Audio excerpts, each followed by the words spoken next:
साधना का 8वां दिन पूरा हुआ। 8वां दिन पूरा हुआ। शिविर के 2 दिन रह गए हैं और गंभीरता पूर्वक काम करने के लिए केवल 1 दिन रह गया है। उसका खूब अच्छा लाभ उठाना है। धर्म के गंगा पर आए हैं, धर्म के शिविर में शामिल होने के लिए आए हैं, तो इन 10 दिनों में जितना हो सके उतना लाभ ले लें। और इससे बड़ी बात ये कर लें कि इस विद्या को बहुत अच्छी तरह समझ करके जाएं। ये विद्या जीवन भर काम देने वाली है। बात ही नहीं समझ में आएगी तो घर लौट करके फिर इसका अभ्यास नहीं कर पाओगे। अभ्यास नहीं कर पाओगे तो इससे जो लाभ मिलता है उससे वंचित रह जाओगे। लाभ तो अभ्यास करने पर ही। तो अच्छी तरह समझ करके धर्म क्या है, किसको धर्म कहें और धर्म के नाम पर हम कहां उलझ गए। धर्म कुदरत के कानून को कहते हैं, विश्व के विधान को कहते हैं, निसर्ग के नियम को कहते हैं, रीत को कहते हैं, जिसकी हुकूमत सब पर चलती है। अणु अणु जिसे धारण करता है, जो अणु अणु को धारण करता है, ऐसा सर्वव्यापी, उसे भारत में धर्म कहा जाता था। क्या नियम है, प्रकृति के क्या नियम हैं। प्रकृति के नियम बंधे बंधाए और वो सब पर एक जैसे लागू होते हैं। वो किसी का पक्षपात नहीं करते। कोई राज्य अच्छा राज्य हो, सुराज्य हो, तो वो अपने जो नियम बनाता है, संविधान बनाता है, उस नियम में किसी एक जाति के प्रति पक्षपात नहीं होता, किसी एक वर्ण के प्रति, किसी एक संप्रदाय के प्रति पक्षपात नहीं होता। कानून सब पर एक जैसे लागू होते हैं। चोरी करता है तो कोई चोरी करे उसको वही दंड मिलेगा, हत्या करता है तो कोई करे उसे वही दंड मिलेगा। तो समझना चाहिए कि ये राज्य अच्छा है, सुराज्य है, इसके नियम अच्छे हैं। और ये कुदरत का राज्य तो अरे इतना अच्छा राज्य है। किसी राजा के राज्य में, किसी गणतंत्र के राज्य में भी भूल हो सकती है, लेकिन इस कुदरत के राज में भूल नहीं हो सकती।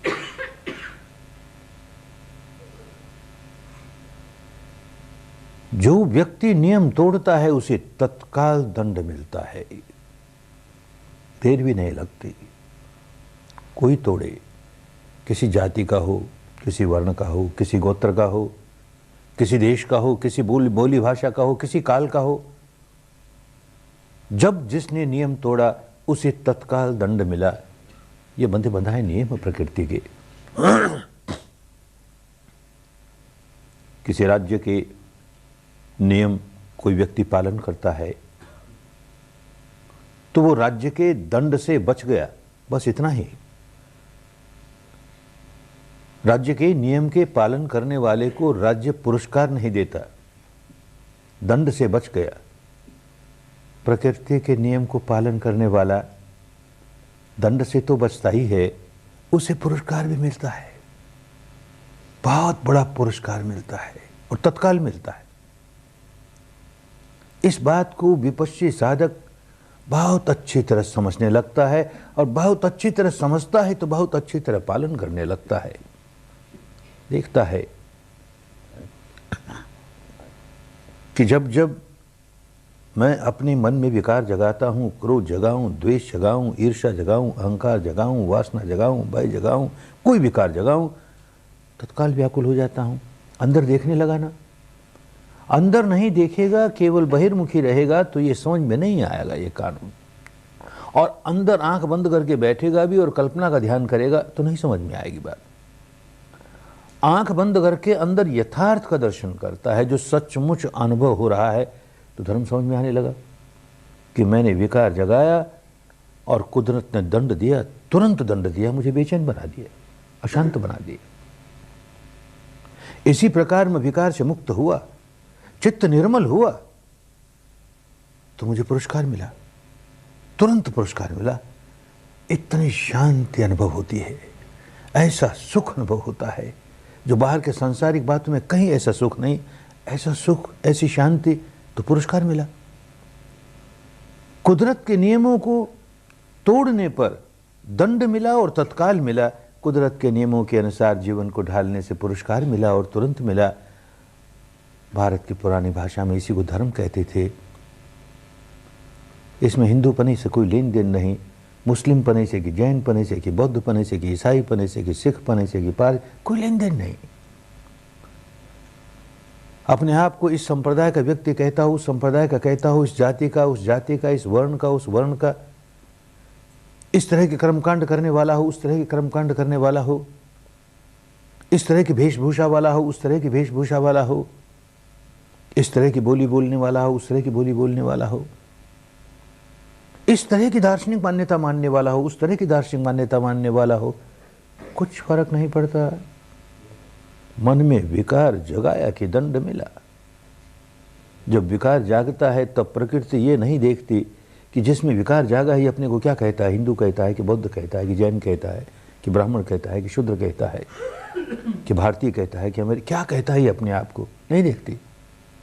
ये कैसे भेष धारण किए हुए नहीं देखती। ये किस तरह के कर्मकांड करता है नहीं देखती कुदरत इस बात को। ये आदमी कैसी मान्यता मानता है, कैसा दर्शन मानता है, आत्मा है नहीं है, परमात्मा है नहीं है, आत्मा और परमात्मा दो है नहीं एक है, क्या मानता है? अरे कुछ भी माने ना, विकार जगाया है ना, विकार जगाया है तो दंड मिलेगा ही। निर्विकार हो गया, पुरस्कार मिलेगा ही। तो काम की बात समझ में आने लगती है। धर्म के नाम पर किन उलझनों में पड़ गए, क्या लेना देना उनका धर्म से। हमारी वो सारी प्रैक्टिस, वो सारा अभ्यास जो हमको विकारों से मुक्त करता है, वो धर्म है।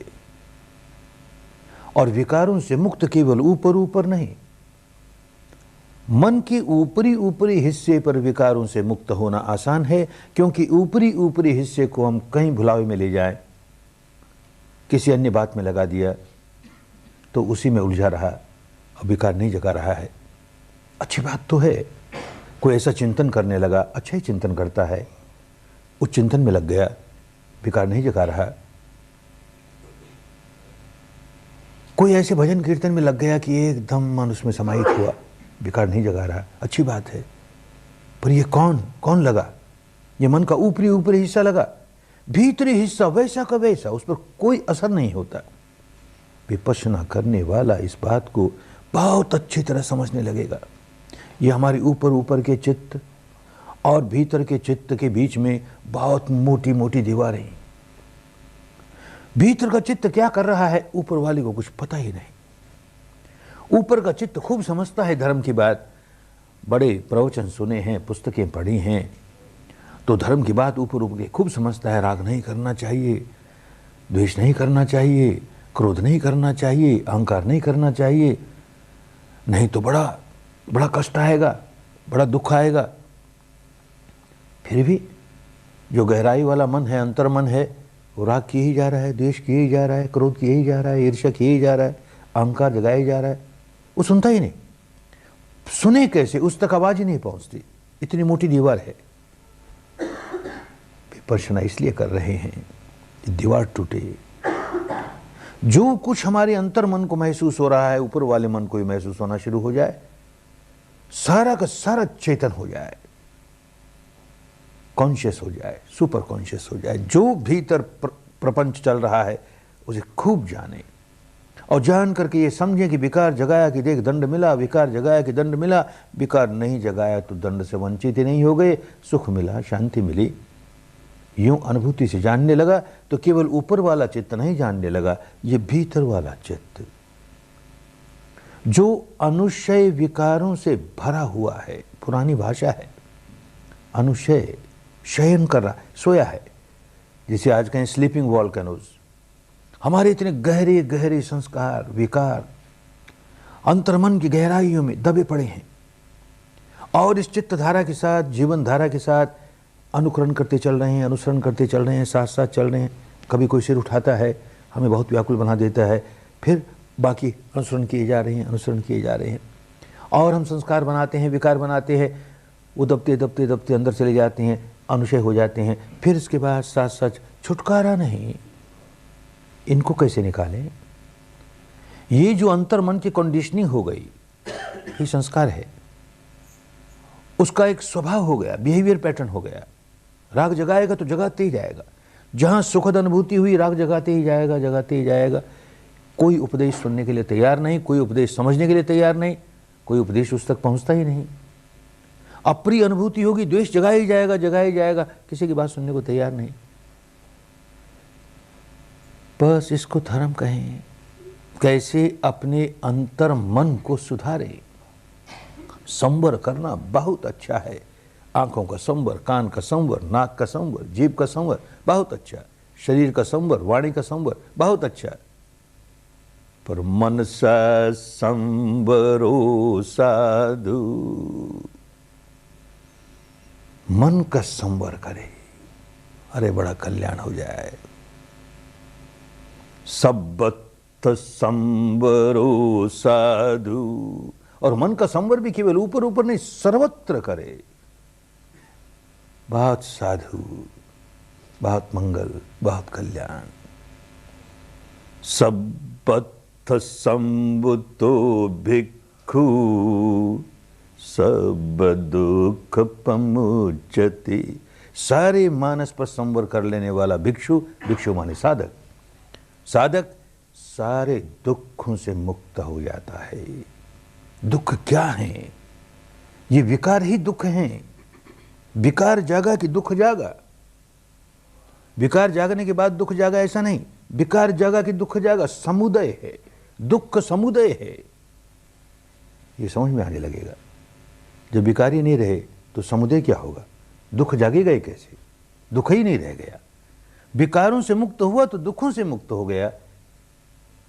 ये कानून है कुदरत का, जो सब पर लागू होता है, एक जैसा सब पर लागू होता है।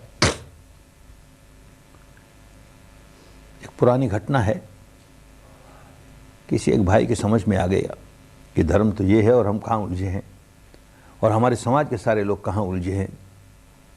पर समझाता है, लोगों के नहीं समझ में आता, हजार समझाता है, उनके नहीं पल्ले पड़ता। अरे ये कुदरत का कानून है, ये सब पर लागू होता है भाई। अपने मन को मैला करोगे तुम दुखी हो ही जाओगे, मन को निर्मल कर लोगे सुखी हो जाओगे। नहीं, अपने कर्म कांडों को धर्म माने जा रहे हैं, अपनी दार्शनिक मान्यता को धर्म माने जा रहे हैं, बाहरी बाहरी दिखावे को धर्म माने जा रहे हैं। कैसे समझाए? तो एक युक्ति उसने निकाली। राजा का पुरोहित था, वो राजपुरोहित था। तो राजा को जाके कहता है कि मुझको ऐसा करना पड़ेगा लोगों को समझाने के लिए। ठीक है, राजा ने अनुमति दे दी। क्या करता है, किसी जोहरी की दुकान पर गया, हमें जेवर खरीदने हैं। देख रहा है जेवर, देखते देखते एक कीमती जेवर अपने पॉकेट में डाल लिया, और ऐसे डाला कि दुकान का मालिक देख ले उसे, अपने पॉकेट में डालते हुए दुकान का मालिक देख ले, जान करके ऐसे डाल, और चल दिया। अरे दुकान का मालिक देखता है, अजीब आदमी है, राजपुरोहित हुआ तो क्या हुआ, चुरा करके जाता है ना। पकड़ लिया उसने, तुमने चोरी की, देखो तुम्हारे पॉकेट में मेरा माल है। बात बड़ी, अदालत में गई, कचहरी में गई, तो जो न्यायाधीश है वो कहता है ठीक है तुमने चोरी की, रंगे हाथों पकड़े गए, तुम्हें दंड मिलेगा। वो कहता है पर तुम समझो तो सही, मैं ब्राह्मण हूं। तो क्या हुआ भाई, तुम ब्राह्मण हो तो क्या हुआ, चोरी की है ना, हमारे लिए तो चोर हो, तुम्हें दंड मिलेगा। अरे तुम समझो तो सही, हम ऐसा कर्मकांड करते हैं रोज, करते होगे, चोरी तो की ना, हमारे लिए चोर हो तुम। अरे तुम समझो तो सही, हम आत्मा को मानने वाले, हम पर कैसे दंड दोगे तुम? अरे तुम मानते होगे आत्मा को, हम क्या करें, तुमने चोरी की ना, तुम्हें दंड मिलेगा ही। अरे हम परमात्मा को मानने वाले, मानते हो गए, चोरी की ना, दंड मिलेगा, दंड मिलेगा ही। तो वो मुस्कुराता है और अपने आदमी को समझाता है, देखो ये तो साधारण दुनियादारी के नियम हैं। इन दुनियादारी के नियमों में, दुनियादारी वाले राज्य के नियम में पक्षपात नहीं होता। एक आदमी अपने को चाहे जिस जाति का कहता रहे, चाहे जिस वेशभूषा वाला हो, चाहे जैसे कर्मकांड करने वाला हो, चाहे जैसी दार्शनिक मान्यता मानने वाला हो, अपने मन को मैला करके नियम तोड़ा कि दंड मिलेगा ही। राजा के राज में ऐसा होता है, दंड मिलेगा ही। कुदरत के राज में तो दंड मिलता ही है। तुम समझो तो सही। यूं लोगों को समझाने की कोशिश करता है, लेकिन जब तक आदमी अपने भीतर जाके सच्चाई देखनी नहीं शुरू कर दे, बात समझ में आती नहीं। थोड़ी थोड़ी समझ में आएगी, फिर चिपकेगा, ये आत्मा है ना, ये परमात्मा है ना, ये आत्मा नहीं है ना, ये परमात्मा नहीं है ना, ये आत्मा परमात्मा दो है ना, नहीं एक है। अरे बाबा, है तो, नहीं है तो, एक है तो, दो है तो, तुझे क्या मिल गया? किस जंजाल में पड़ गया तू समझ तो सही। तू जब जब विकार जगाता है तो आत्मा है इसको मानता है तो भी दंडित होता है, आत्मा नहीं है इसको मानता है तो भी दंडित होता है, परमात्मा है इसको मानता है तो भी दंडित होता है, परमात्मा नहीं है तो भी दंडित होता है, दोनों एक हैं तो भी दंडित होता है, दोनों दो हैं तो किस उलझन में पड़ गया? जिस बात का तुम्हारे दुखों से दूर परे कभी संबंध नहीं, जिस बात का तुम्हारे दुख को दूर करने वाली विद्या से दूर परे कभी संबंध नहीं, जिस बात का धर्म से दूर परे कभी संबंध नहीं, उसको धर्म मान लिया। कहाँ उलझ गए? क्या करने लगे? विपश्यना करने वाला आदमी से खूब समझने लगता है तो निंदा नहीं करता किसी की, किसी से घृणा नहीं करता। अरे तो आत्मा को मानने वाला गया गुजरा, अरे तो आत्मा को नहीं मानने वाला बड़ा नास्तिक। इस जंजाल में नहीं पड़ता। तो माने तो मान भाई, वो नहीं मानता तो नहीं मान भाई, है तो भी और न है तो भी, कोई परमात्मा है तो भी और न है तो भी। ये कानून तो वैसे का वैसा काम करता है। विकार जगाया कि दंड मिलता है, व्याकुल हो जाता हूँ, विकार निकला कि दुखों से मुक्त हो जाता हूँ। ये बात तो प्रत्यक्ष है ना। इस प्रत्यक्ष बात को तो गौण करें और जो केवल काल्पनिक बातें हैं उनको सिर पर चढ़ाए बैठे रहें तो भाई धर्म नहीं समझ में आया। मनुष्य का जीवन, इतना कीमती जीवन कहाँ खो दिया, किस में उलझ गए? विपश्यना करते करते करते ये खूब समझ में आने लगेगा, ये कुदरत का कानून कैसे काम करता है, धर्म कैसे काम करता है। हम बेहोशी में रहते हैं तो अपने दुखों का संवर्धन करते जाते हैं, संवर्धन करते जाते हैं, माने अपने दुखों का, अपने विकारों का संवर्धन करते जाते हैं। विकारों का संवर्धन तो दुखों का संवर्धन। होश जागता है, अपने विकारों पर संवर करना शुरू कर देते हैं। विकार बनाते नहीं, नए बनाते नहीं, पुरानों की निर्जरा होती जाती है, पुराने क्षय होते जाते हैं तो दुखों की निर्जरा होती जाती है, दुख क्षय होते जाते हैं, बंधन की निर्जरा होती जाती है, बंधन क्षय होते जाते हैं, मुक्त हुए जाते हैं, मुक्त हुए जाते हैं। ये बात खूब समझ में आने लगती है और सारी बातें गौण लगने लगेगी। ये बात प्रमुख लगने लगेगी कि अगर हमें सचमुच दुखों से मुक्त होना है, भवचक्र से मुक्त होना है, वीतरागता का अभ्यास करना पड़ेगा। वीतरागता की बातें करने से नहीं कुछ होता। राग कहाँ जागा उसे जान करके न जागे, ऐसा अभ्यास करना पड़ेगा। राग न जागे, राग न जागे, केवल ये करने से राग से मुक्ति नहीं होती। जहां जागा वहां अनुभव से जाना, जाना संधि विदिता, जान गया संधि हो रही है राग की। ए मच्चे ही, अरे ये मृत्य है, ये नश्वर है, ये भंगुर है। अब आरंभ नहीं होने देता, अनारंभी, अनारंभी। तो किसी महावीर के बोल बड़े स्पष्ट समझ में आते हैं। अरे मैं अनारंभी कोई अहिंसक कहता हूं। कोई धर्म सिखाने वाला कहता है अनारंभी कोई अहिंसक कहता हूं, और हम अपने को अहिंसक माने जा रहे हैं और आरंभ पर आरंभ किए जा रहे हैं। प्रतिक्षण चित्तधारा पर राग का आरंभ करते हैं, द्वेष का आरंभ करते हैं, किए ही जा रहे हैं। और ऊपर से ऐसा धोखा कि हम बड़े अहिंसक, हम बड़े अहिंसक। सारे समाजों में, सारे संप्रदायों में यही हो गया। सच्चाई भीतर की लुप्त हो गई, ऊपर ऊपर की बातों में सारा जीवन खो दिया। पल्ले कुछ नहीं पड़ा, लाभ कुछ नहीं हुआ। भीतर से सच्चाई देखना शुरू कर दे तो देखे कैसे आर्त ध्यान ही आर्त ध्यान चल रहा है। ये चाहिए रे, ये चाहिए रे, ये चाहिए रे, व्याकुल होता है। इसी को आर्त ध्यान कहते हैं। ध्यान तो है, उसी पर लगा है सारा ध्यान, आर्त ध्यान, आर्त ध्यान। यह रौद्र ध्यान चलता है, ये नहीं चाहिए रे, ये नहीं चाहिए रे, तो व्याकुल हो जा रहा है। आर्त ध्यान है या रौद्र ध्यान है? ध्यान तो ध्यान है। अरे यही धर्म ध्यान हो जाए। अब धर्म समझ में आने लगे कि देख, उत्पाद होता है, व्यय होता है, और इसके प्रति राग जगा रहा हूं, व्याकुल हो रहा हूं ना। उत्पाद होता है, व्यय होता है, इसके प्रति द्वेष जगा रहा हूं, व्याकुल हो रहा हूं ना। यूं धर्म समझ में आने लग जाए तो ध्यान धर्म ध्यान हो गया। धर्म ध्यान हो गया तो शुक्ल ध्यान हो गया। चित्त शुक्ल होने लगा, निर्मल होने लगा, उजला होने लगा, मैल दूर होने लगा। लोगों ने करना तो ये सिखाया, और हम कहाँ उलझ गए, कहाँ उलझ गए। खूब समझ में आएगा। इन प्रवचनों से नहीं आएगा। प्रवचन से तो यहाँ बैठे बैठे एक बात बड़ी तर्क संगत लगी, और बाहर गए तो और 10 बात सुनी तो वो तर्क संगत लगी, सब धरा रह गया। अनुभव पर उतरेगा तब 1000 तर्क कोई करता रहे, अनुभव पर उतरा है ना, खूब समझ में आएगा। सच्चाई अनुभव पर उतरे, यही साधना है, यही विपश्यना है। अनुभूति से सच्चाई को जानो तो कुदरत का कानून बड़ा स्पष्ट, बड़ा स्पष्ट। क्या कुदरत का कानून थोड़े में समझाया गया? अनिच्चवत् संखार उपादवय धम्मिनो, उपादवय धम्मिनो, उपजित्वा निरुज्झन्ति ते संगभूप समो सुखो। अनिच्चावत संखार, सचमुच सारे संस्कार अनित्य हैं, अनित्य हैं। उत्पाद वय, उत्पाद होना, व्यय हो जाना, उत्पाद होना, व्यय हो जाना, ये इनका धर्म है। जो कुछ संसार में हो रहा है, जो कुछ संस्कार संस्कृत हो रहा है, बन रहा है, उसका ये स्वभाव है, उत्पन्न होना, नष्ट हो जाना। ये जो संस्कार हम भीतर बना रहे हैं, उत्पन्न होना, नष्ट हो जाना, उत्पन्न होना, नष्ट हो जाना, ये उसका स्वभाव है, ये धर्म है उसका, ये नहीं बदलता। संस्कार अनित्य हैं, उत्पन्न होते हैं, नष्ट होते हैं, पर ये अनित्यता का जो स्वभाव है ये नित्य है, ये बना रहता है।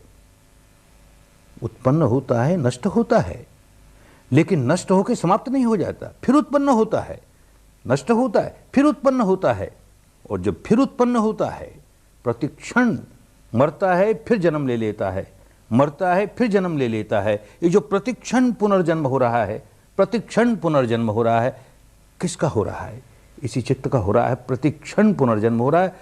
इस समय उत्पाद होके व्यय हुआ और फिर दोबारा उत्पाद हुआ, पुनर्जन्म हुआ, तो जितने मैल पहले इकट्ठे किए थे उसमें और क्या जोड़ दिया, और संवर्धित होकर के हुआ, फिर व्यय हुआ और संवर्धित होकर के हुआ।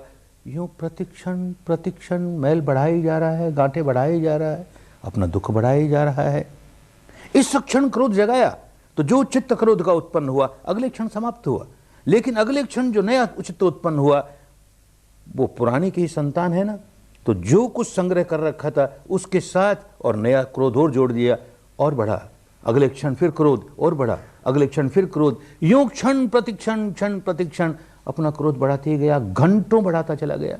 भय आया तो घंटों बढ़ाता ही चला गया, वासना जागी तो घंटों बढ़ाता ही चला गया।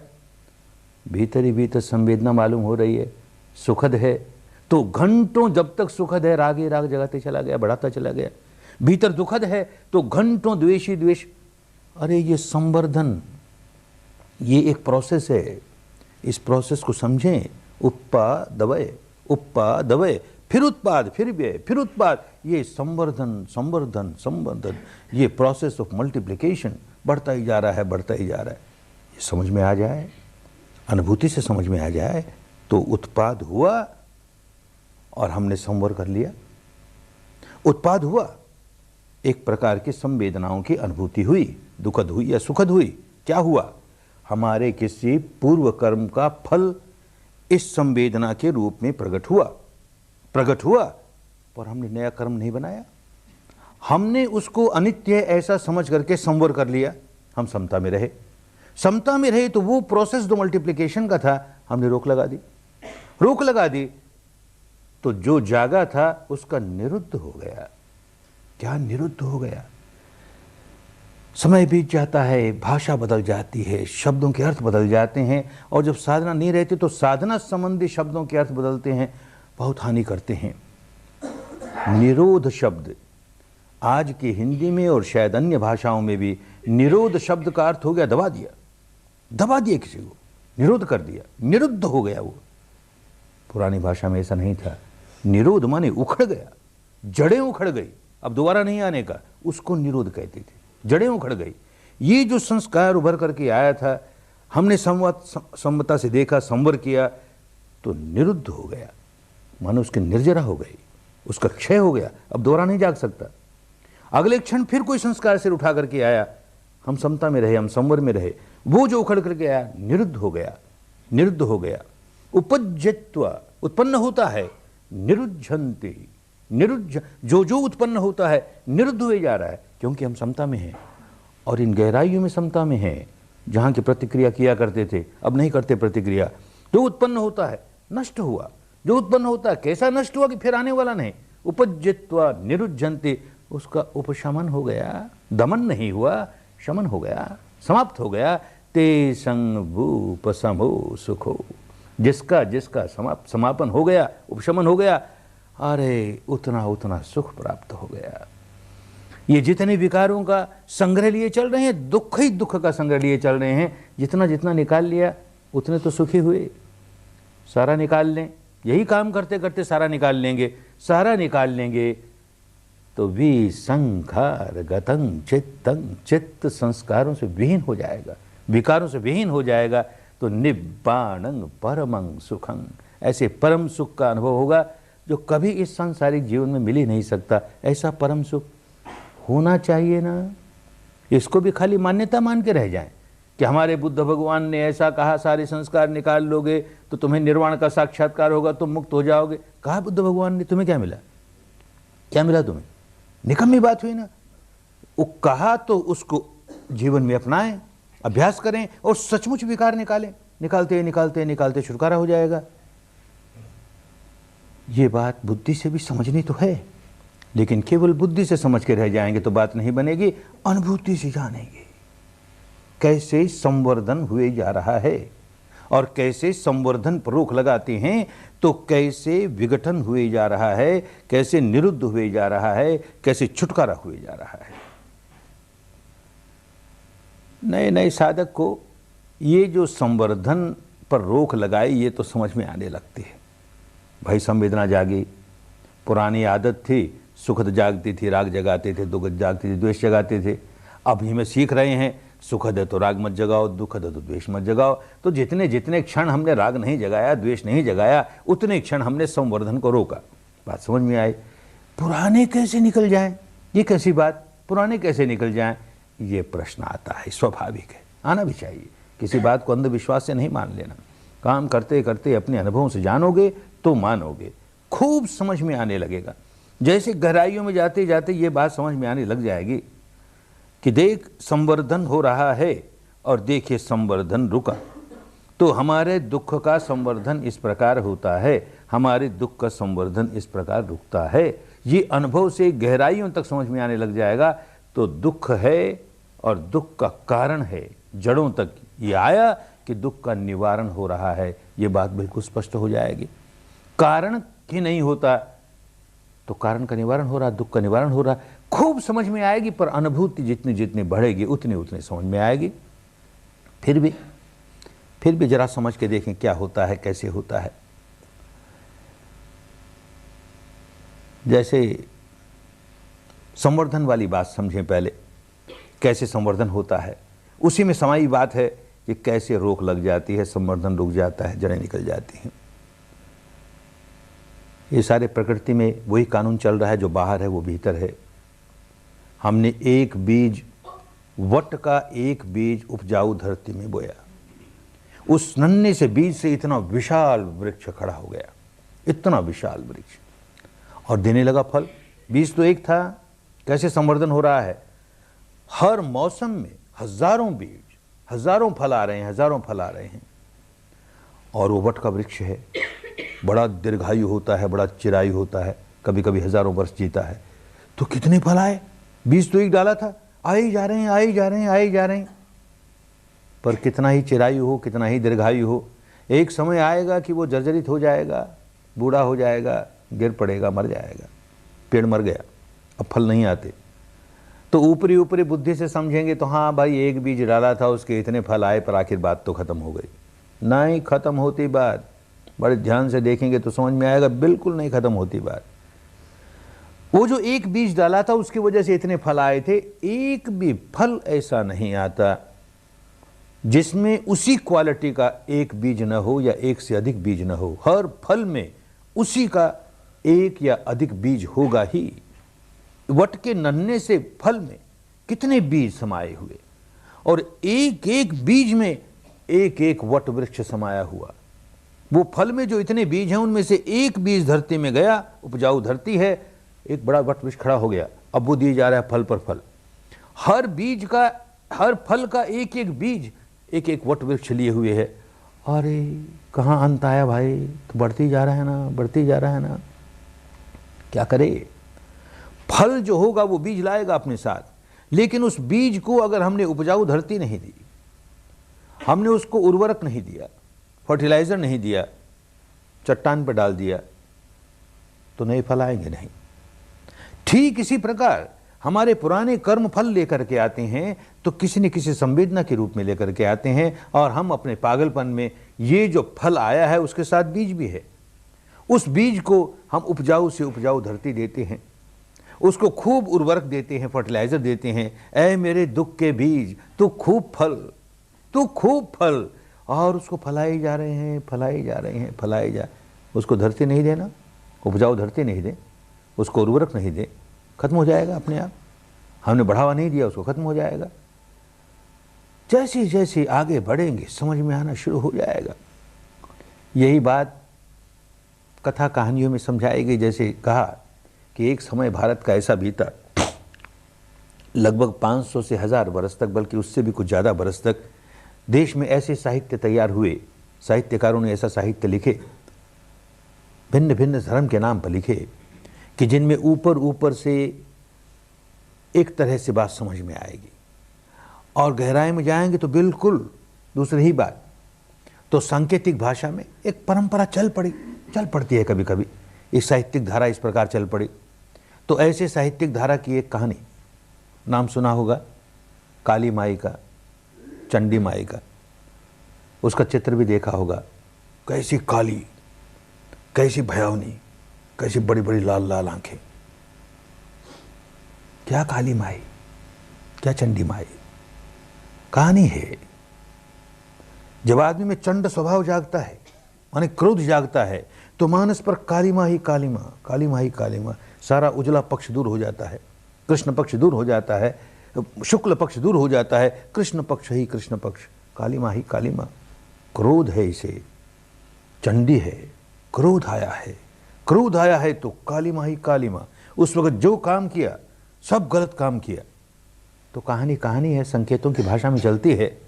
कोई चित्र देखा होगा, कोई मूर्ति देखी होगी, इतनी विकराल है, और धरती पर उसका पति पड़ा है, शिव पड़ा है। उस शिव के शरीर पर अपना पांव रखा है इसने, अपने दाहिने पांव से अपने पति के शरीर को कुचल रही है, शिव को कुचल रही है। अरे कहानी है भाई, संकेतों की भाषा की कहानी है। हर व्यक्ति यही करता है, अपने शिव को कुचलता है, अपने मंगल को कुचलता है। जब जब हमारे भीतर चंड स्वभाव जागता है, कालिमा आ जाती है, होश खो बैठते हैं और अपना मंगल ही कुचल देते हैं। यही हुआ, अपना मंगल कुचल रही है। फिर होश आया, अरे ये मैंने क्या किया, अपने ही शिव को कुचल दिया। क्या किया ये, क्यों किया? ओ मैं होश खो बैठी। क्यों होश खो बैठी? ये चारों ओर राक्षस है ना, ये राक्षसों की सेना, इनको देख करके मैं अपना होश खो बैठी। और इन राक्षसों के दो सेनापति, शुंभ और निशुंभ। क्या राक्षस, क्या राक्षसों की सेना, क्या उनके सेनापति। अरे जितने विकार हैं, ये भीतर विकारों की सेना इतनी बड़ी है कि हम होश खो बैठते हैं उसकी वजह से। और इन सारे विकारों के दो मालिक, दो सेनापति, एक राग एक द्वेष, इतने बलवान हैं कि इन्हीं की वजह से बाकी सारे विकार जागते हैं। इनसे हमारा बचाव नहीं। तो बात समझ में आ गई, इनको नष्ट करो, इन सेनापतियों को नष्ट कर दो, सारी सेना नष्ट हो जाएगी। शुंभ और निशुंभ को नष्ट करो, कैसे करेंगे? तो कहानी है, संकेतों की भाषा में चलती है। माई के कितने हाथ दिखाए और हर हाथ में एक आयुध है, एक अस्त्र है, एक शस्त्र है, भाला है, नेजा है, तलवार है, कटार है, इत्यादि इत्यादि, और वार करती है, राक्षस पर वार करती है। जैसे ही वार करती है उस राक्षस के शरीर से खून निकलता है। वो खून का एक कतरा, एक बूंद धरती पर गिरी, नया राक्षस खड़ा हो गया। जिस पर वार करेगी उसमें से खून निकलेगा, खून निकलेगा, धरती पर गिरेगा, धरती पे गिरेगा, एक नया राक्षस खड़ा हो जाएगा। और ये रक्त बीज हो गया, ये तो राक्षसों की उत्पत्ति होती चली जाएगी, कैसे खात्मा हो इनका?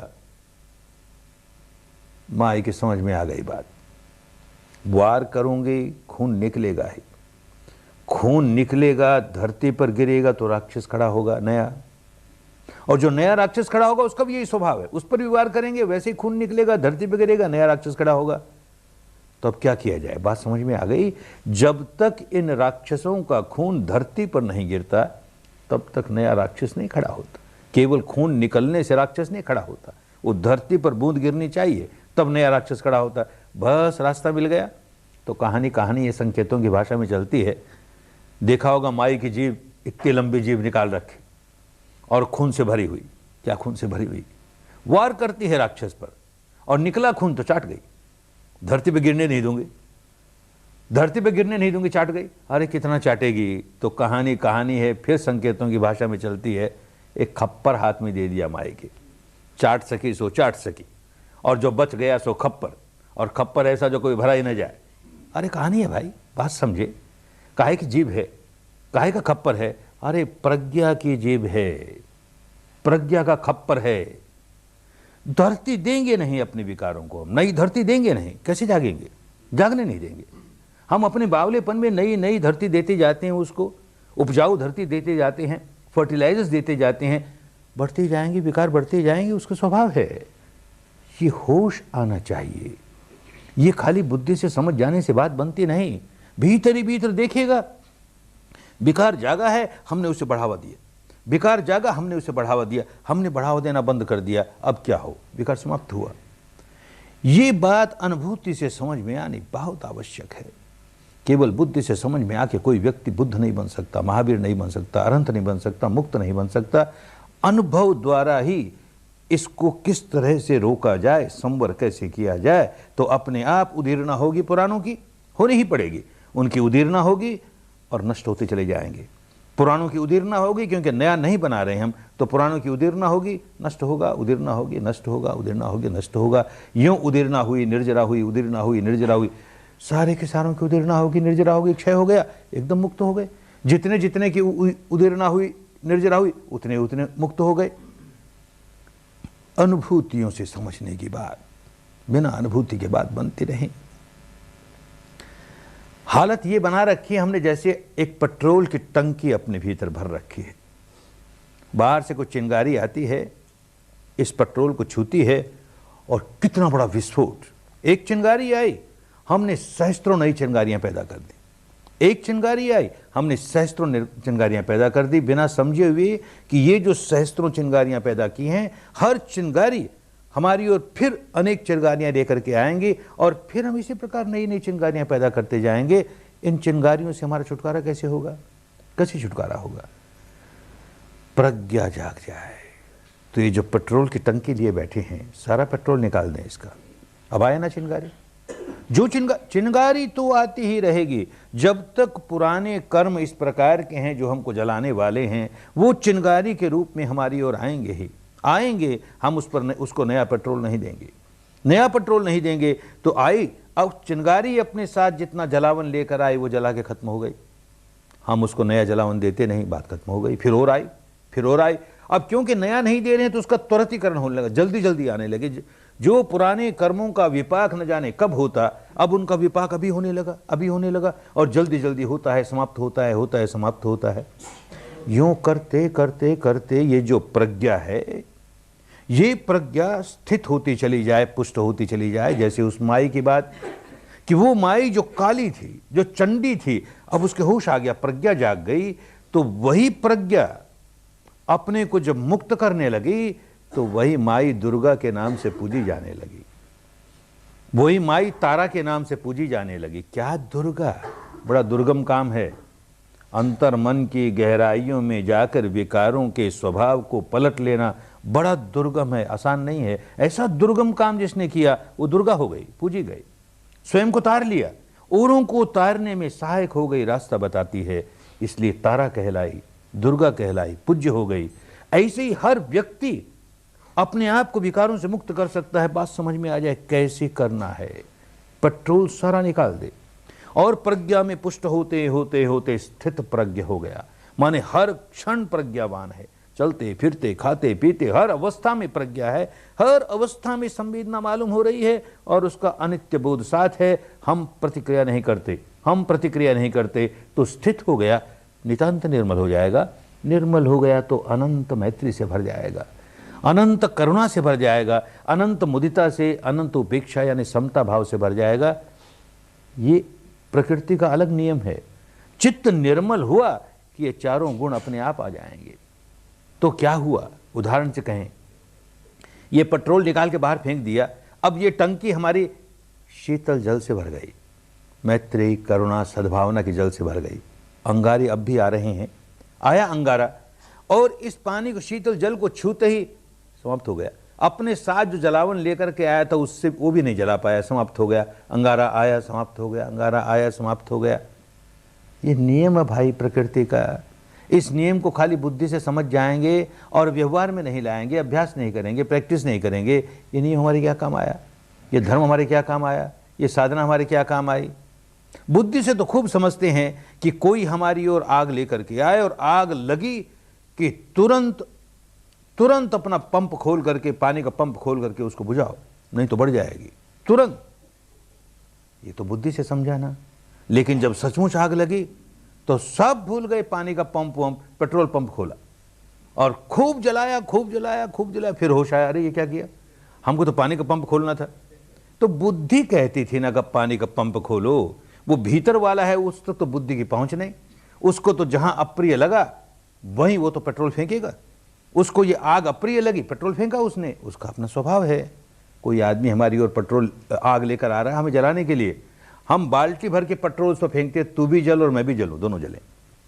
ये भीतर वाली प्रज्ञा जाग जाएगी, भावित प्रज्ञा जाग जाएगी, चिंतन प्रज्ञा नहीं, श्रुत प्रज्ञा नहीं, भावित प्रज्ञा जाग जाएगी। तो कोई आए ना, कोई पेट्रोल लेकर आए, आग लेकर आए हमारी ओर, ठंडी बाल्टी भर के पानी की उस पर डालेंगे, तू भी शीतल मैं भी शीतल, दोनों सुखी हों भाई, ये करेगा। ऐसा करने के लिए अभ्यास करते हैं। ये अमुक संप्रदाय के लोगों को खींच करके इस संप्रदाय में ले, क्या मिल जाएगा, मूर्खता की बात हुई ना। अमुक दार्शनिक मान्यता मानने वालों को तुड़वा करके ये दार्शनिक मान्यता मानने वाले, क्या मिल गया, धोखे की बात हुई ना। अरे उलझन में पड़े हुए लोगों को जो अपना अहित ही अहित किए जा रहे हैं, अपना अमंगल ही अमंगल किए जा रहे हैं, अरे इन बेचारों को मंगल के रास्ते ले आए, इनका अहित होना बंद हो जाए, इनका अमंगल होना बंद हो जाए, इनका दुख संवर्धन बंद हो जाए, तो धर्म की बात हुई। बस धर्म यही करवाता है, इसीलिए साधना करनी है। हमको किसी संप्रदाय के बाड़े में नहीं बंधना है। आगे बंधे हुए थे, क्या पा लिया वहां पर, बंद करके अपनी हानि ही की। एक सांप्रदायिक बाड़े से निकल करके दूसरे सांप्रदायिक बाड़े में बंधने के लिए आए तो पागलपन हुआ ना। धर्म कहां समझ में आया, धर्म के रास्ते चलने आए, कुदरत के कानून को समझ के उसके अनुसार अपना जीवन ढालने के लिए आए। ये बात बहुत अच्छी तरह समझ में आए, बहुत अच्छी तरह, उलझन निकल जाएगी, अन्यथा उलझे रहेंगे। यहां भी बाहर जाएंगे, लोगों से बात करेंगे, वहां भी क्या ध्यान करते हो, इस अनित्य का ध्यान करते हो, शरीर का ध्यान करते हो। अरे नित्य का ध्यान करो तो कोई बात हुई, नित्य शाश्वत ध्रुव का ध्यान करो। तुमको तो चाहिए वो ना, पहुंचना तो नित्य तक है ना, नित्य शाश्वत ध्रुव अविनाशी तक पहुंचना है और ध्यान कर रहे हो अनित्य का, क्या कर रहे हो। उलझ जाओगे, बात ही नहीं समझ में आएगी तो हाँ गलत हो गई भाई, ये अनित्य का क्या ध्यान कर रहे हैं, हमको अनित्य से क्या, हमको तो नित्य तक जाना है, तो जहां तक जाना उसका ध्यान करें ना। बात नहीं समझ में आई इसलिए ऐसा कहेंगे, बात समझ में आएगी तो कहेंगे ये अनित्य ही है जो बांध रहा है, ये अनित्य ही है जो नित्य तक नहीं जाने देता, ये अनित्य ही है जिसके प्रति राग जगाते हैं, द्वेष जगाते हैं। ये अनित्य के प्रति राग जगाना कैसे टूटे, अनित्य के प्रति द्वेष जगाना कैसे टूटे, ये काम करने के लिए कर रहे हैं, न कि अनित्य के साथ चिपकाव पैदा करने के लिए कर रहे हैं, अनित्य से छुटकारा पाने के लिए काम कर रहे हैं। नित्य तो अपनी जगह है ही, अरे उसको चाहे जिस नाम से कोई पुकारे, नित्य तो है ही। जहां अंधेरा है वहां प्रकाश का भी अस्तित्व है, जहां दुख है वहां परम सुख का भी अस्तित्व है, जहां अनित्य है वहां नित्य का भी अस्तित्व है। पर वो नित्य का साक्षात्कार होना चाहिए ना, अनुभव होना चाहिए ना। ध्यान करो, नित्य का ध्यान करो, और किसका ध्यान करो, तुम्हें अनुभव ही नहीं हुआ, तुम जानते नहीं वो नित्य कैसा है, और तुम कल्पना की जा रहे हो ना। उस कल्पना से क्या मिल जाएगा? तुम्हारी बनी बनाई कल्पना है, तुम्हारे मानसिक कल्पना है, तुमने ऐसा सोच लिया ऐसा नित्य है, तुम्हें अनुभव कहाँ हुआ? धोखे में पड़ गए। अनित्य का ध्यान इसलिए नहीं कर रहे कि अनित्य के प्रति हमारी आसक्ति बढ़े, अनित्य का ध्यान इसलिए कर रहे हैं कि वो बंधन है, बांधता है, उसका बंधन, उसके साथ आसक्ति कैसे तोड़ें, ये काम कर रहे हैं। आसक्तियां टूटते टूटते, बंधन टूटते टूटते सारे टूट गए, मुक्त हो गए। मुक्त हुए कि नित्य अपने आप आया सामने।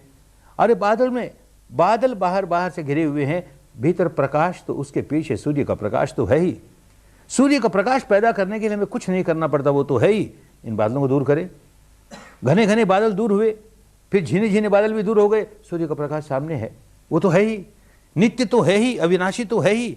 ये अनित्य इसके सामने दीवार की तरह खड़ा है, हमको नित्य के दर्शन नहीं करने देता।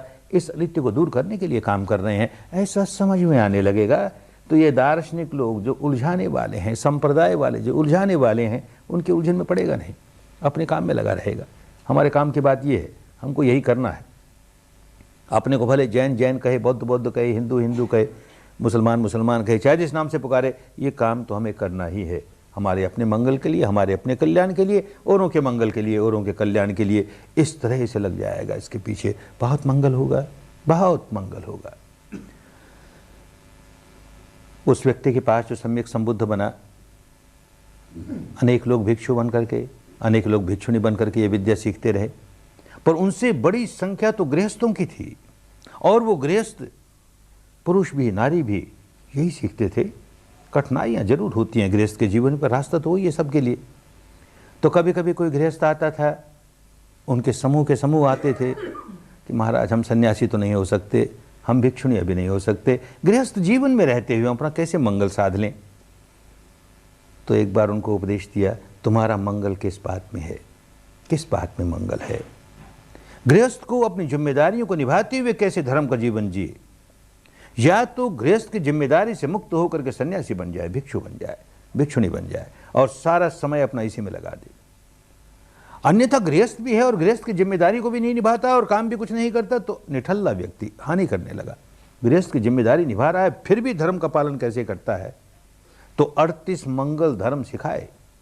गृहस्थ का ये काम उसके लिए बड़ा मंगलकारी, ये धर्म बड़ा मंगलकारी। यूं सिखाते सिखाते सिखाते जब अंत में आए तो कहते हैं, फुट्टस्सलोक धम्मे चेतंयसन कंपति, चेतंयसन कंपति, अशोकं बिरजं खेमं एतं मंगलमुत्तमं।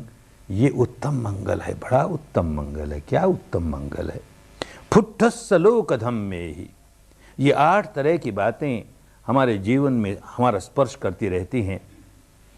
उन दिनों की भाषा में उसे लोक धर्म कहा। संसार का स्वभाव है, ऐसा होता है, इसलिए लोक धर्म कहा। क्या 8 तरह की बातें? सुख भी आता है, दुख भी आता है, लाभ भी होता है, हानि भी होती है, यश भी होता है, निंदा भी होती है, जीत भी होती है, हार भी होती है। ये इस तरह की द्वंद्वमयी बातें जीवन में आती रहती हैं। ये द्वंद्वमयी बातें जीवन में स्पर्श होती हैं। चेतंयसन कंपति, जिसका चित्त कंपित नहीं होता, उससे अपनी समता नहीं खोता, संतुलन बनाए रखता है, चाहे जो कुछ आए, चाहे जैसा आए। ऐसा समता में रहने वाला व्यक्ति अशोकं, रोता पीटता नहीं, अब उसको शोक नहीं होगा। बिरजंग, नया मैल नहीं चढ़ाएगा, बिल्कुल नहीं चढ़ाएगा। अशोकं बिरजंग खेमं, योग क्षेम से परिपूर्ण हो गया। धर्म का आश्रय मिल गया, धर्म की शरण चला गया, अब योगक्षेम ही योगक्षेम। एतंग मंगलम उत्तमं, ऐसा उत्तम मंगल हर गृहस्थ प्राप्त कर सकता है। काम करना पड़े, किसी के भरोसे छोड़ दे, कोई बुद्ध कर देगा, कोई महावीर कर देगा, कोई राम कर देगा, कोई ईश्वर कर देगा, कोई अल्लाह मियाँ कर देगा, हमसे तो नहीं होता, हम तो गृहस्थ, हम कैसे करें, तो भाई सारा जीवन खो देगा अपना। गृहस्थ हैं, कठिनाइयाँ हैं, बहुत सी जिम्मेदारियाँ हैं, इसलिए हम उतने उन्मुक्त होकर के उतना समय नहीं दे सकते जितना कि एक भिक्षु दे सकता है, एक भिक्षुणी दे सकती है। तो जितना दे सकते हैं उतना समय दे करके अपने जीवन को सुधारें, अपने मुक्ति के मार्ग पर चलें। कदम कदम कदम चलते हुए देर सबेर पहुंच ही जाएंगे। बात समझ में आनी चाहिए। तो स्वयं भी सारे जीवन भर खुद भी तो यही किया, समता में कैसे स्थापित रहें, चाहे जैसी अवस्था हो। समता में स्थापित हुए कि नया दुष्कर्म बनाएंगे नहीं, नया संस्कार बनाएंगे नहीं, पुराने उखड़ते जाएंगे, उखड़ते जाएंगे, उखड़ते जाएंगे। आगे चलोगे इसी रास्ते पर बढ़ते बढ़ते खूब समझ में आएगा, खूब समझ में आएगा। आग लगी है, ईंधन पड़ा है और आग लगी है उसमें, हम उसमें नया नया ईंधन डालते चले जाएंगे तो जो नया ईंधन डाला वो जलेगा। पुराना ईंधन का ढेर तो ऐसे ही पड़ा है, नया जलाया जा रहा है और डाले जा रहे हैं, वो अंत कैसे आएगा उसका। हम नया ईंधन डालना बंद कर दें तो आग तो जला देगी, जितना ईंधन पड़ा है उसे जला देगी, सारा जलावन जल गया, छुटकारा हो गया, आग अपने आप बुझ जाएगी। हम नया नया दिए जाएंगे तो कैसे छुटकारा होगा।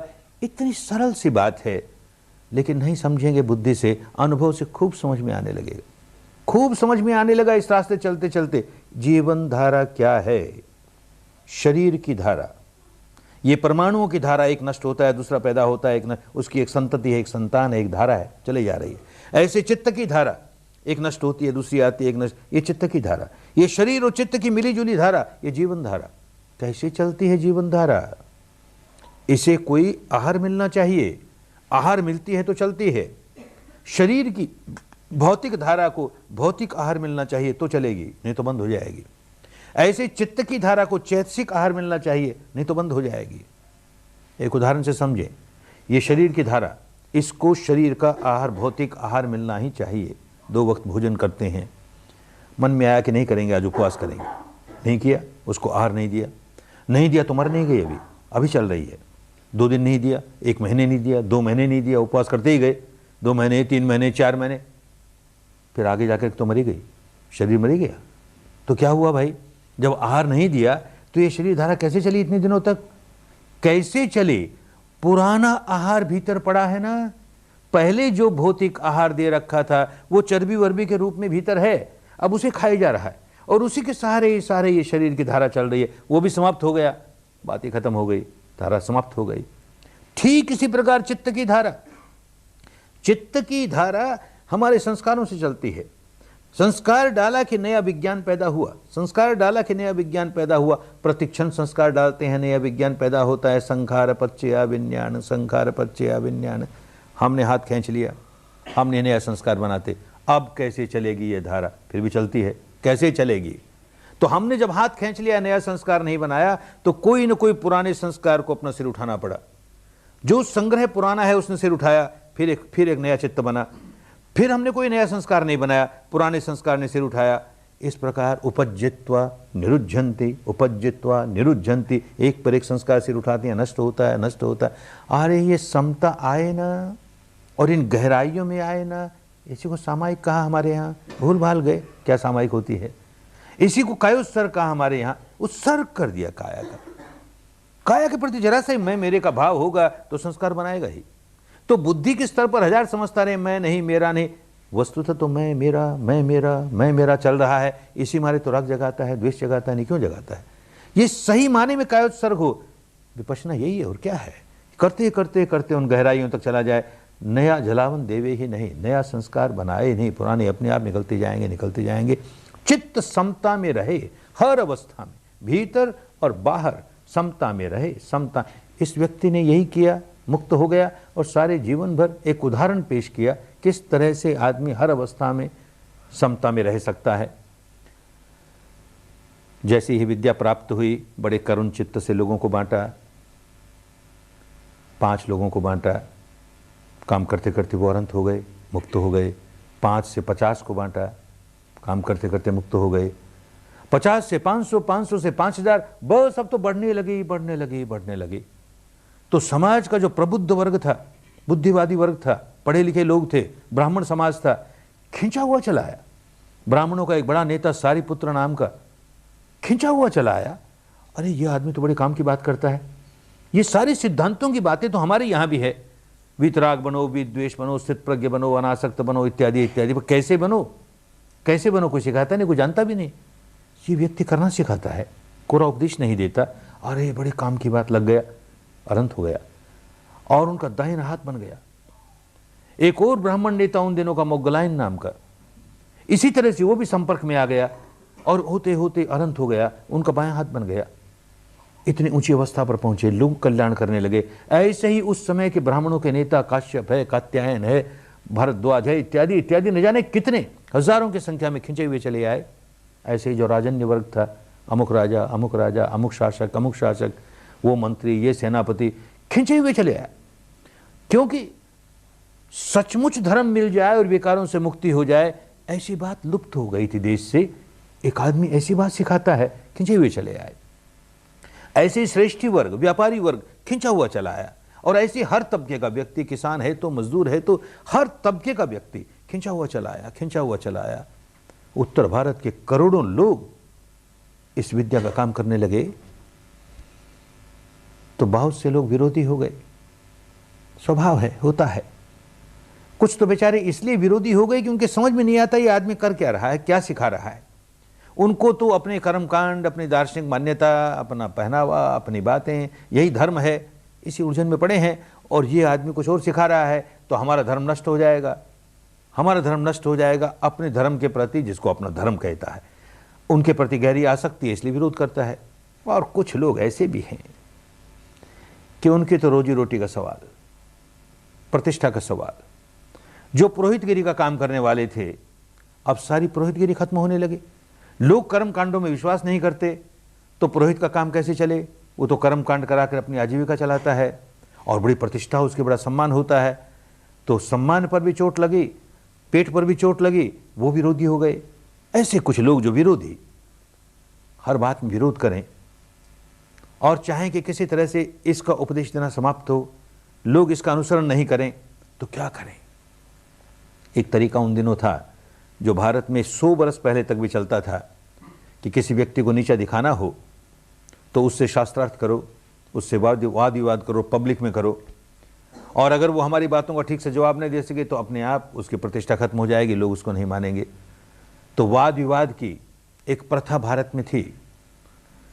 तो लोग आते वाद विवाद करने के लिए, 5, 10, 20 आदमी का समूह आता और उनकी तपोभूमि के दरवाजे के पास आकर के सिर खुजलाते। बड़ा बुद्धि वाला व्यक्ति है, बुद्धिमान व्यक्ति है, बहस कैसे करेंगे, तर्क कैसे करेंगे, कौन हम में से एक लीडर हो जाए, तू लीडर हो जा और हम तुम्हारा साथ देंगे। तो एक आदमी का, अच्छा मैं लीडर तो हो जाता हूँ, पर अपने क्या पॉइंट से पहले लिख ले, बहस के क्या पॉइंट्स हैं, क्या पॉइंट है लिखो। तो कैसा सन्यासी है रे, तूने सिर पर जटाई नहीं बांध रखी।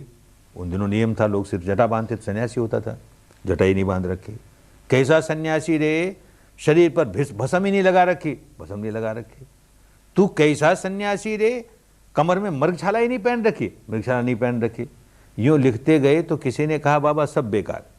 इस तरह की बहस करने वाले बहुत आए उसके पास, और जो आता है वो मुस्कुरा के कहता हमको नहीं अच्छी लगती, हम नहीं करते। तुमको अच्छी लगे करो ना, हम कहाँ रोकने आते हैं तुमको, करो ना तुम। अरे तो लड़ाई कैसे होगी, विवाद कैसे चलेगा। जो वो नहीं करता उसमें विवाद कैसे चलेगा, जो करता है उसमें खोट ढूंढो और खोट ढूंढ के नीचा दिखाओ तो अपने आप दुकान बंद हो जाएगी, उसके लोग नहीं जाएंगे उसके पास। अच्छी बात, इसको छोड़ो। अब देखो क्या करता है और क्या करवाता है लोगों से। शील का पालन करता है और लोगों से शील का पालन करवाता है। इसमें क्या झगड़ेंगे भाई, ये तो बड़ी अच्छी बात है। नहीं, और क्या कराता है, और समाधि का अभ्यास कराता है, स्वयं करता है। वो क्या, मन को वश में कराता है। अरे मन तो हमारा ही नहीं वश में हुआ कभी।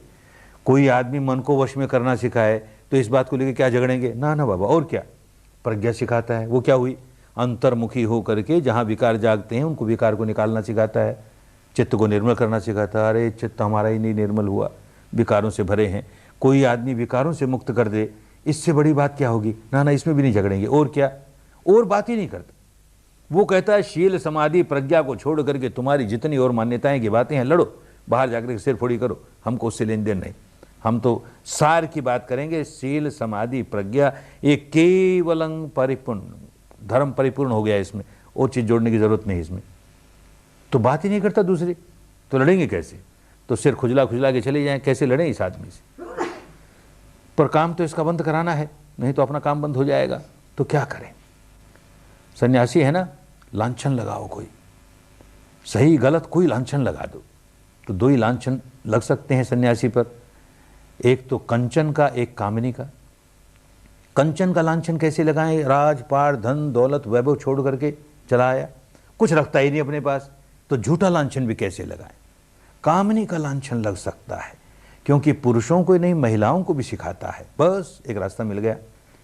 तो एक बेचारी लड़की को युवावस्था में उसे लिखाया सिखाया पढ़ाया, ऐसा कर ऐसा कर ऐसा कर। खूबसूरत लड़की थी, हर शाम को बहुत मेकअप करके जाए भगवान के विहार में, और किसी पेड़ के नीचे सोए, और सुबह बाल बाल बखेर करके बाहर आए नगर में।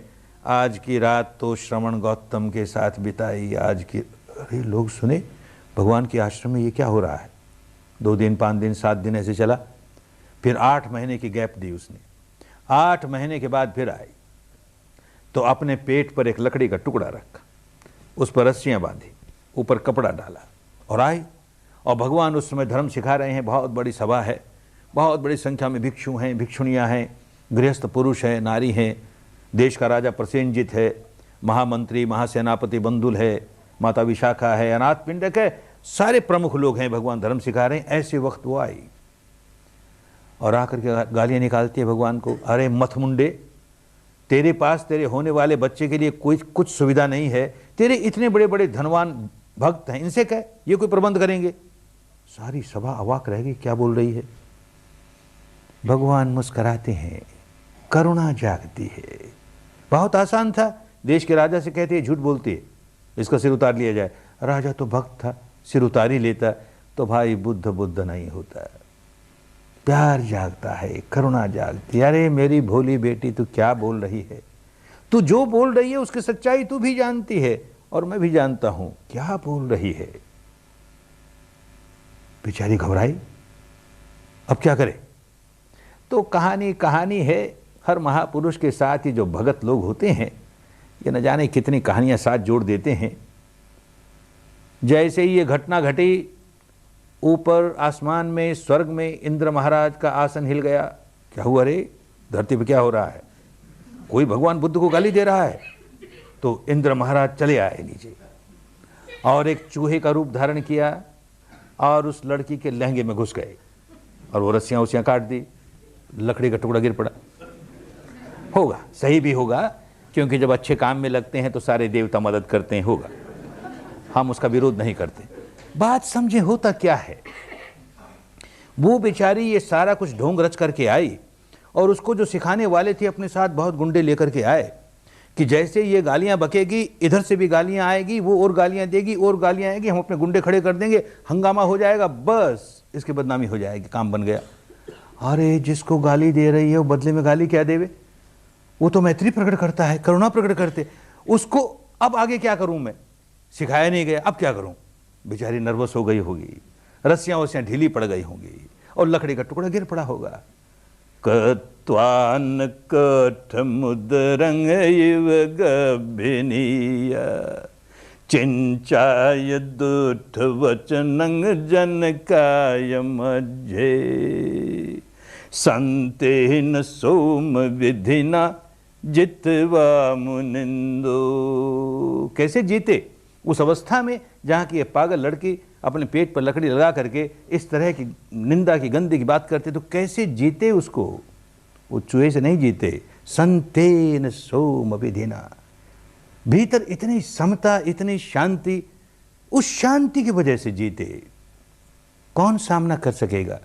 वो बैर जगा रहा है और हम भी बैर जगा रहे हैं, बैर बढ़ता ही जाएगा। वो क्रोध जगा रहा है, हम भी क्रोध जगा रहे हैं, क्रोध बढ़ता ही जाएगा, जीतेगा नहीं। ये तो सनातन धर्म है, एस धम्मो सनातनो। क्रोध से क्रोध नहीं जीता जा सकता, क्रोध मैत्री से जीता जा सकता है, इसलिए जीत गए। सारे जीवन ऐसा ही किया, ऐसा ही सिखाया। क्रोध जगाना बड़ा आसान है, मैत्री कैसे जगे? अंदर से चित्त निर्मल नहीं हो तो मैत्री नहीं जगती। ऐसे न जाने कितनी घटनाएं। एक घटना और, कोई एक व्यक्ति, बूढ़ा आदमी, बड़ा दुखी हुआ और बड़ा क्रुद्ध हुआ कि ये ऐसा बुद्ध क्या सिखा रहा है लोगों को। उसको अपनी अपनी मान्यता के साथ बड़ा चिपकाओ, अपने कर्म कांडों के साथ बड़ा चिपकाओ, उसी को धर्म माने। धीरे धीरे हमारा तो धर्म सारा नष्ट हो जाएगा, लोग इसी को मानने लगेंगे, इसके अनुयायी हो जाएंगे। तो क्या किया जाए? उसके अपने बेटे 7 बेटे उसी धारा में बह गए, 7 बहुएं उसी धारा में बह गई। हमारा घर खराब होने लगा, सारा समाज खराब होने लगा।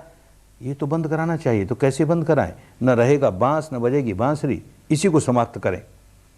तो इसके कपाल क्रिया करेंगे।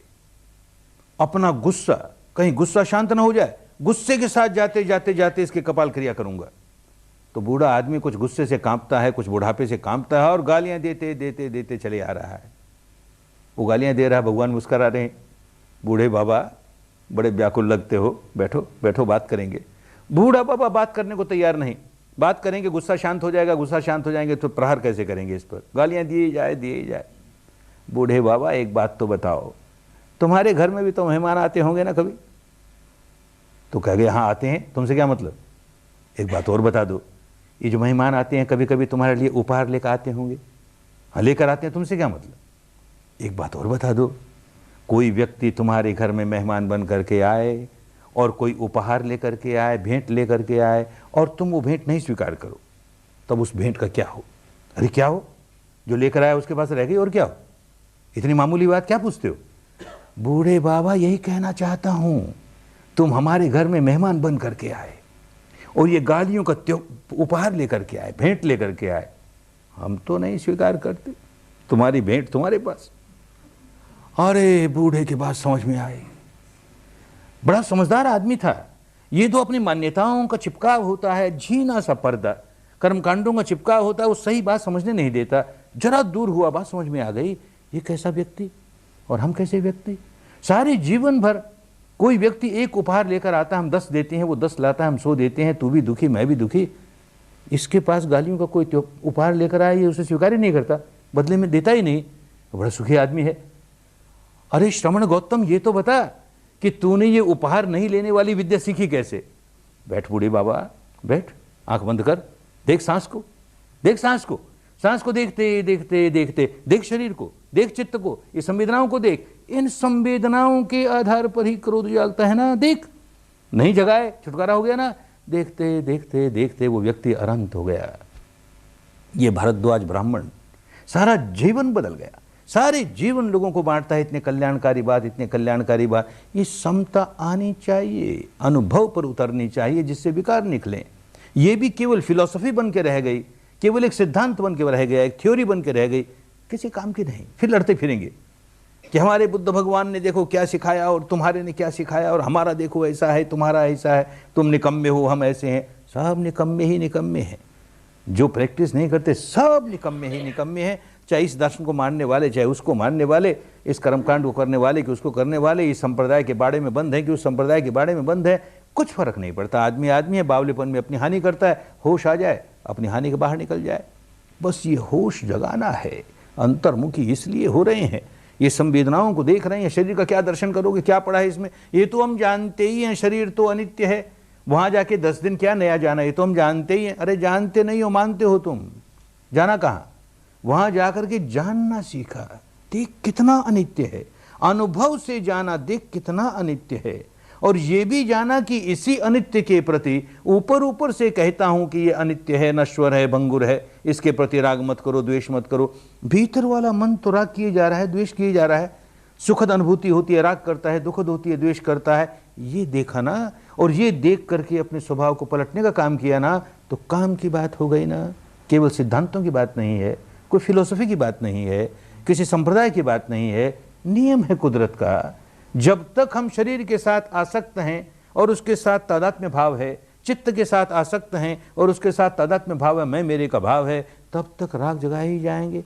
हर संवेदना अगर प्रिय होगी तो क्योंकि मैं का भाव है, मेरे का भाव है, मुझे प्रिय लग रही है, बड़ी अच्छी लगती है मुझे, तो राग जगाएगा ही। अप्रिय संवेदना मुझे बुरी लगती है, मुझे नहीं चाहिए, द्वेष जगाएगा ही।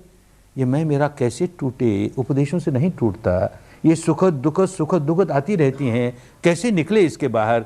ये समता भीतर तक आ जाए, जीवन में उतरनी शुरू हो जाए, जीवन में उतरनी शुरू हो जाए।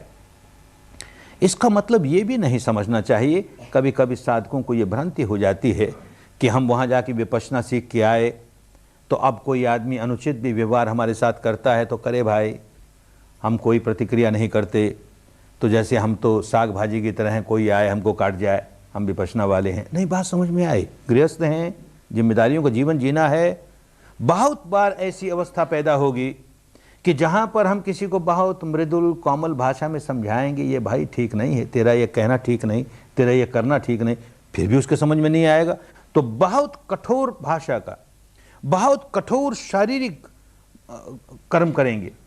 शरीर और वाणी से कठोरता का कर्म करना दोष नहीं है, पर कटुता नहीं आएगी। कठोरता और कटुता में जमीन आसमान का अंतर है। एक उदाहरण से समझें,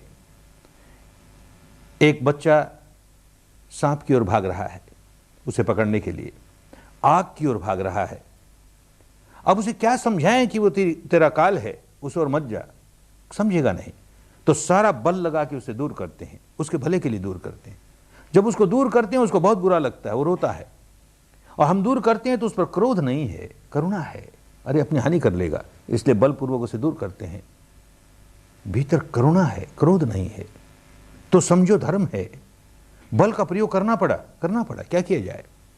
ऐसे ही कोई बड़ा बलवान आक्रमण करने वाला किसी दुर्बल व्यक्ति को कष्ट दे रहा, आक्रमण कर रहा है, अन्याय कर रहा है, हम कहेंगे हम तो विपश्यना वाले हैं, अपने अपने कर्म भुगते हैं, हमसे क्या मतलब।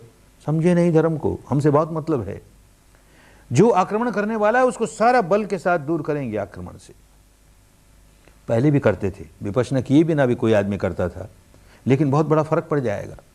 फर्क ये पड़ जाएगा कि पहले तो आक्रमण करने वाले बलवान व्यक्ति को, जालिम व्यक्ति को हम बल के साथ दूर करते थे, उसके प्रति बड़ा द्वेष होता था, बड़ी घृणा होती थी, और जिस पर आक्रमण हो रहा है, दुर्बल है, उसके प्रति बड़ी करुणा होती थी, बड़ी मैत्री होती थी। विपश्यना के बाद ये हो जाएगा कि जिस पर आक्रमण हो रहा है उस पर तो मैत्री करुणा रहेगी ही, जो आक्रमण कर रहा है उस पर भी बड़ी मैत्री जागेगी, बड़ी करुणा जागेगी। अरे अबोध है, उसे होश नहीं क्या कर रहा है, औरों का अमंगल तो करता ही है, अपना भी अमंगल कर रहा है, क्योंकि वो इस तरह का दुष्कर्म बिना विकार जगाए कर नहीं सकता, और विकार जगाता है, अपना अमंगल करता है, विकार जगाता है। वो किसी तरह की भाषा समझता नहीं, प्यार को समझता नहीं, तो हमें कठोर व्यवहार करना ही पड़े, पर कठोर व्यवहार करते हुए उसके प्रति बहुत मैत्री है, बहुत करुणा है, तो समझो विपश्यना में पकने लगे। हमारे पूज्य गुरुदेव का उदाहरण, कोई लोग जो उनको अच्छी तरह नहीं जानते थे तो उनके ऊपर के व्यवहार को देख के कहते थे बड़ा रूखा आदमी है ये कैसे विपश्यना सिखाता होगा, ये बड़ा क्रोधी आदमी है, कैसे विपश्यना सिखाता होगा। जो पास थे हम लोग वो जानते थे क्या इसका क्रोध है, कैसा व्यक्ति है ये। बड़ा अनुशासन प्रिय था, सरकार का बड़ा अफसर था, तो अपनी ऑफिस में भी कोई व्यक्ति अनुशासन तोड़े नहीं, बहुत अनुशासन के साथ सारा काम होना चाहिए।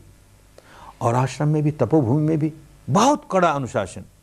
नियम बना दिया और वहाँ चुरपुर बात किए जा रहे हैं, नियम बना दिया, यहाँ हॉल में तो नहीं आए, वहाँ सोए जा रहे हैं, नहीं चलेगा उनके यहाँ, बिल्कुल नहीं चलेगा, बहुत कड़ाई के साथ। तो देखते हैं किसी आदमी को शून्यागार से निकला और इधर उधर फिर के, अरे क्या करने आए, महाराज अमुक बात हुई, ठीक, जाओ फिर करो। फिर थोड़ी देर बाद निकला, अरे क्या करने आए, महाराज ऐसा हो गया, कोई बहाना बना, जाओ काम करो, इस वक्त ध्यान करने का समय। फिर देखा तो मुस्कुराते हुए कहते हैं गोविंद का, जरा उसको कठोरता से बोलना पड़ेगा, नहीं तो समझेगा नहीं वो। तो 2-4 सीढ़ियां ही हैं, जैसे यहाँ पीछे शून्यागार हैं, इस तरह शून्यागार की लाइन है, चले गए 2-4 सीढ़ियां उतरे और उसके दरवाजे, उसके कुटिया के सामने, उसके शून्यागार के सामने दरवाजा खटखटाया। उसने दरवाजा खोला और इतने जोर से बोले, अरे बाप रे, विपश्यना का योगी है ना, महान योगी है, बोलता है जोर से तो जैसे भूचाल आ गया, सारा आश्रम कांप उठता है उनकी वाणी से। बोले बड़े जोर से और आए, 4 सीढ़ियां ही तो है, आए हंसते हंसते, गोविंद का बोली आया उसको, बड़े जोर से बोली आया। अरे कैसा गुस्सा है इस आदमी का, क्या गुस्सा, इतना प्यार है, भीतर इतनी करुणा है, वो यही लैंग्वेज समझेगा, दूसरी भाषा समझेगा नहीं। तो कठोरता का ही व्यवहार उसके साथ उसके लिए कल्याणकारी होगा।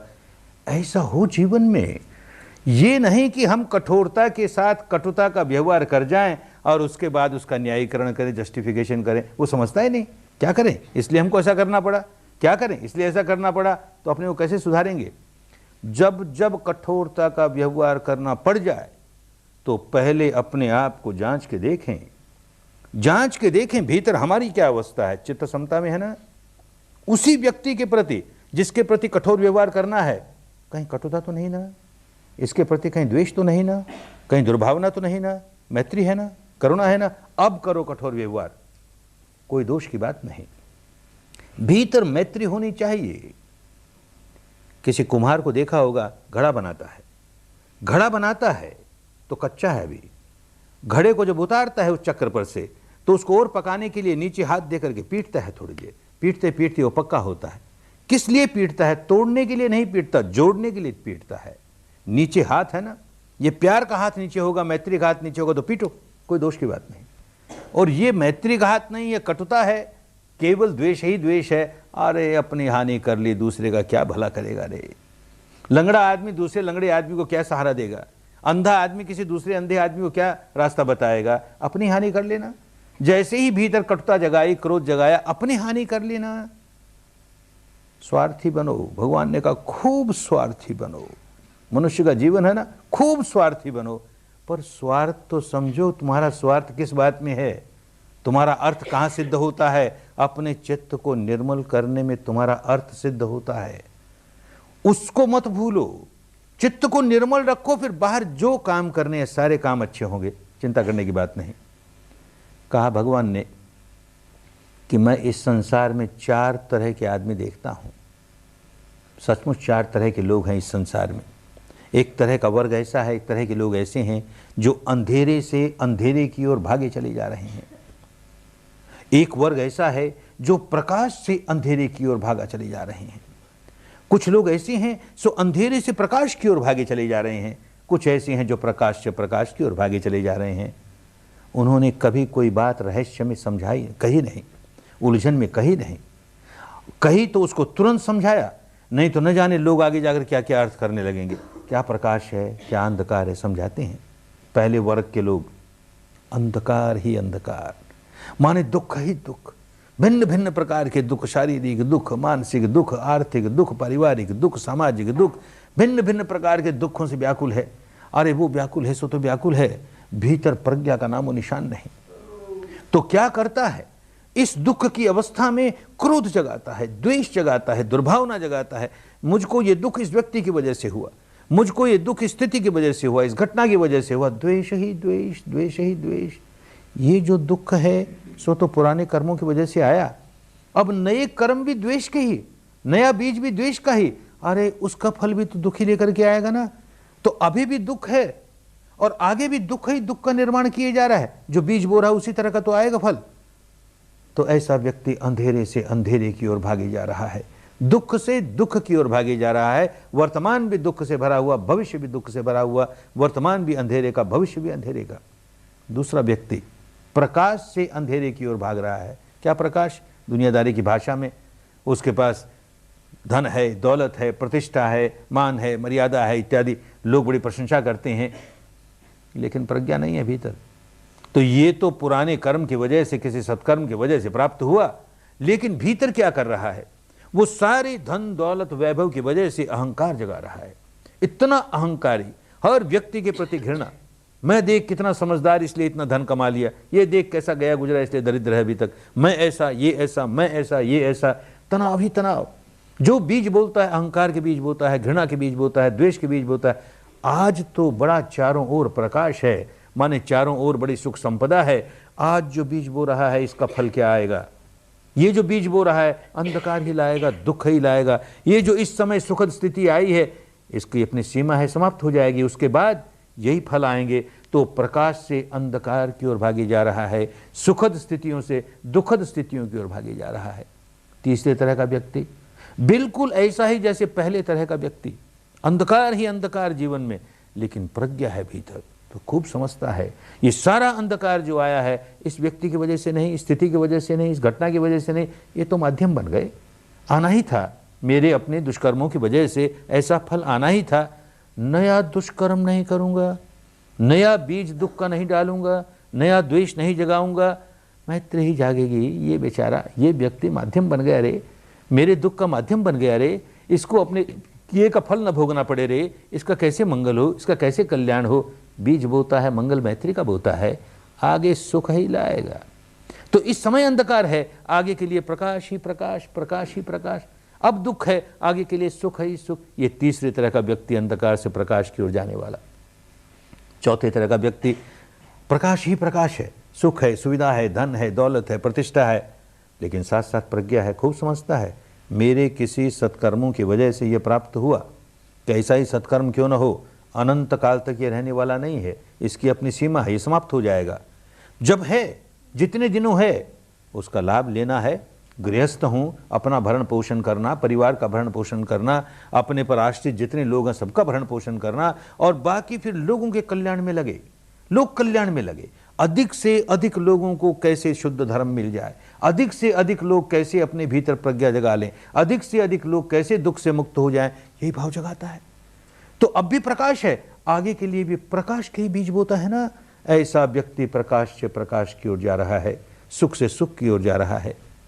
हम पहले और दूसरे तरह के व्यक्ति कदापि नहीं बने, तीसरे या चौथे तरह के बने। तीसरे बने या चौथे बने ये अपने वश की बात नहीं, क्योंकि जीवन में बहुत बार अंधकार आ जाएगा, दुख आ जाएंगे, बहुत बार सुख आ जाएगा। पुराने जीवन में, पुराने जन्मों में बहुत तरह के काम किए, अच्छे भी किए, बुरे भी किए, उनका प्रभाव सुख और दुख के रूप में आने वाला है। चाहे सुख आवे, चाहे दुख आवे, चाहे प्रकाश आवे, चाहे अंधकार आवे, भीतर तो हमेशा प्रकाश रखेंगे ही। नया संस्कार ऐसा कदापि नहीं बनाएंगे जो आगे के लिए हमारे लिए दुख पैदा करे, अंधकार पैदा करे। बस विपश्यना से यही सीखेंगे, अत्ता ही अत्तनो नाथो, अत्ता ही अत्तनो गति। हर व्यक्ति अपना मालिक खुद है, अपनी गति खुद बनाता है। ये मलकियत हासिल हो जाए, भीतर तक अपना मालिक बन जाए। इस क्षण का मैं मालिक, पहले जो किया सो किया, बीत गई। अब इस क्षण का मैं मालिक, तो भविष्य का मालिक मैं हो गया। भविष्य क्या है? वर्तमान की ही संतान है। वर्तमान क्या है? भूत की ही संतान है। भूत में जो कुछ किया सो किया, अब मैं मालिक हो गया, आगे धारा को बिगड़ने नहीं दूंगा। अत्ता ही अत्तनो गति। अपनी दुर्गति अपनी बेवकूफी से करता है, अपने अज्ञान से करता है, उस दुर्गति से बच जाएगा, सदगति करेगा, मालिक हो गया अपना। सदगति ही नहीं, सारी गतियों के परे मुक्त अवस्था तक पहुंच जाएगा, मालिक हो गया अपना। ऐसे अत्ता ही अत्तनो नाथो, ऐसे बने। केवल प्रवचनों से नहीं बन सकते, केवल वाणी विलास बुद्धि विलास से नहीं बन सकते। उसी के लिए ये सारा काम करना है, अंतर्मुखी होकर के हम अपने मालिक हो गए। इस क्षण का मैं मालिक, अंधकार का बीज बोऊंगा नहीं, बो नहीं पाएगा। ऐसा सजग, क्षण प्रतिक्षण ऐसा सजग, अरे बड़ा मंगल हो जाएगा, बड़ा कल्याण हो जाएगा। हिंदू अपने को हिंदू कहता फिरे ना, जैन जैन कहता फिरे, बौद्ध बौद्ध कहता फिरे, ईसाई ईसाई, क्या फर्क पड़ गया? अपना मालिक तो बने, इस क्षण का मालिक बने, भविष्य सुधर जाएगा, कल्याण हो जाएगा, मंगल हो जाएगा। धर्म के रास्ते आए हैं, संप्रदाय के रास्ते नहीं आए, दार्शनिक जंजाल में बनने के लिए नहीं आए। शुद्ध धर्म को समझें, कुदरत के कानून को समझें। ऐसा ऐसा होगा तो ये परिणाम आएगा ही, ऐसा ऐसा नहीं होगा ये परिणाम नहीं आएगा। ये बात समझ में आ जाए, बड़ा मंगल, बड़ा कल्याण। काम करें, कल कल का दिन बड़ी गंभीरता के साथ काम करने का है। काम करें, जितना जितना मानस को सुधार सकें सुधारें, अपनी गति सुगति बनाएं, अच्छी गति बनाएं। खूब मंगल धर्म में सारा जीवन धर्म का जीवन जीना है। जितना सीख के चले जाओगे जीवन में बहुत काम आएगा। खूब मंगल हो, खूब कल्याण हो, खूब स्वस्थ मुक्ति हो, सभी तापसों की खूब स्वस्थ मुक्ति हो। भवत सर्व मंगलं भवत सर्व मंगलं भवत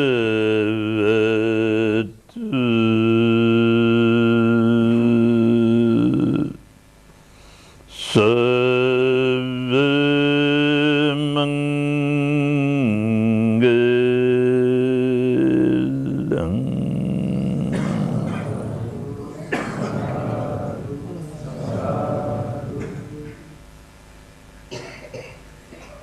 फल हो, फल हो, फल हो। चाहे तो 5 मिनट विश्राम कर ले, फिर थोड़ी सी देर अभ्यास करेंगे, 5 मिनट विश्राम कर लें।